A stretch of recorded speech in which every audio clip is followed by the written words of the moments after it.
Welcome to This Explainer. Today, we're diving straight into the fascinating and completely accidental origins of one of humanity's absolute oldest inventions.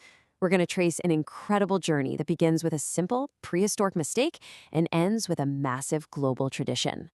It's a pretty crazy thing to think about. How exactly did some squished fruit manage to change history?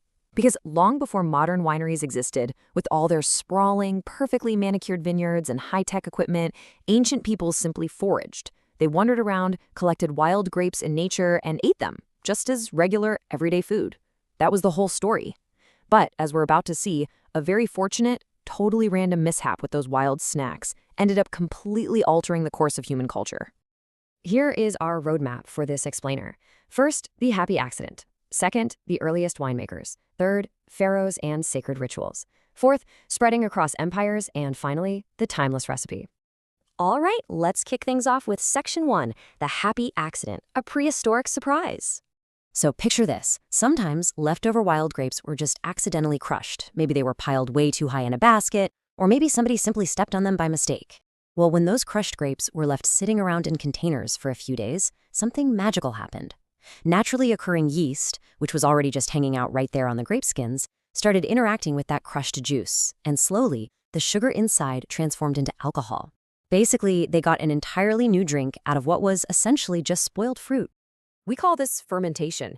It's the totally natural process where yeast changes grape juice by slowly transforming its sugar into alcohol. Now, grounding this historical accident in that simple science is absolutely crucial. Why?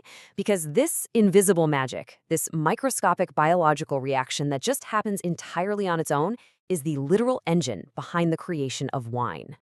Moving right along to Section 2, the earliest winemakers, focusing on clay and cultivation.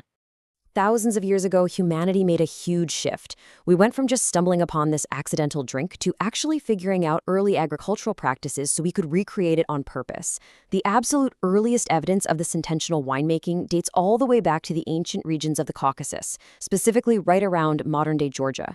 This spot is essentially ground zero for humanity's deliberate relationship with wine. Archaeologists actually made a massive breakthrough here when they unearthed these ancient clay vessels.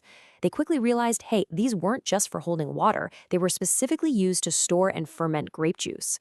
As farming developed, the people living in this region made a monumental leap. They started intentionally growing grapevines so they could produce wine in much larger quantities.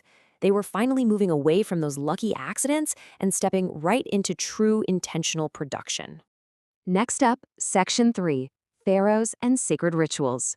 Let's look at wine in the ancient world. So, both the ancient Mesopotamians and the Egyptians started producing wine too, but it was really in Egypt where its status skyrocketed. For them, it wasn't just an everyday beverage to knock back with dinner. It became a crucial, highly sacred element that was deeply woven into royal ceremonies and religious rituals. It literally became a drink fit for the gods and the pharaohs. And we actually have vivid, undeniable archaeological evidence of this left behind in Egyptian tomb paintings. These incredible artworks bring the whole ancient process right to life for us. They explicitly show workers out there harvesting the grapes, crushing them down, and then carefully storing the resulting wine in these massive jars. By this point, the whole process had become highly organized and deeply, deeply respected. Which brings us to Section 4, spreading across empires, the Mediterranean expansion.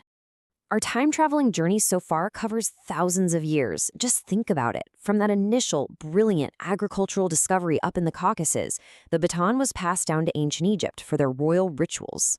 From there, it jumped to ancient Greece for a massive Mediterranean expansion. And finally, it landed with the Roman Empire, which triggered a truly global agricultural spread. Let's talk about the ancient Greeks for a second, because they didn't just adopt wine, they completely revolutionized it. They actively spread grape cultivation all throughout the Mediterranean with this intense logistical focus. They developed way better growing techniques, pioneered improved storage methods, and crucially, they figured out how to successfully transport it across vast, vast regions without the whole batch spoiling. And then came the Romans. They took that incredible foundation laid down by the Greeks and just supercharged it on an imperial scale. By developing sophisticated new farming methods, the Romans created far larger vineyards than the world had ever seen. They were planting vines entirely across their vast, constantly expanding empire, essentially taking wine global. Finally, let's dive into Section 5, the timeless recipe, a global tradition. Because of that unbelievable foundation built by the people in the Caucasus, the Egyptians, the Greeks, and the Romans, wine completely broke free of its regional origins. Over time, it became this enduring fixture of cultures, celebrations, and traditions all around the entire world. No matter the specific region or the local culture, this beverage has found a lasting, permanent place at the human table. Now, when we compare the old methods to how we do things today, the contrast is pretty wild. We've moved from these ancient, simple clay vessels to modern glass bottles and highly controlled, climate-regulated production facilities.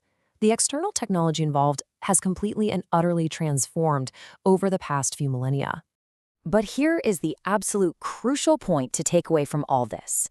Despite all of that sleek modern technology, the core of this invention still relies on the exact same three basic elements it did thousands of years ago: grapes, time, and natural fermentation. That's it. That is the timeless recipe used to create one of humanity's oldest drinks. The juice inside our glass today remains essentially the exact same as it was thousands of years ago. Which leaves us with this really fun thought. If naturally occurring yeast and a handful of accidentally crushed grapes could spark a global tradition lasting thousands of years, well, what other happy accidents are just waiting to be discovered in the everyday natural world around us today?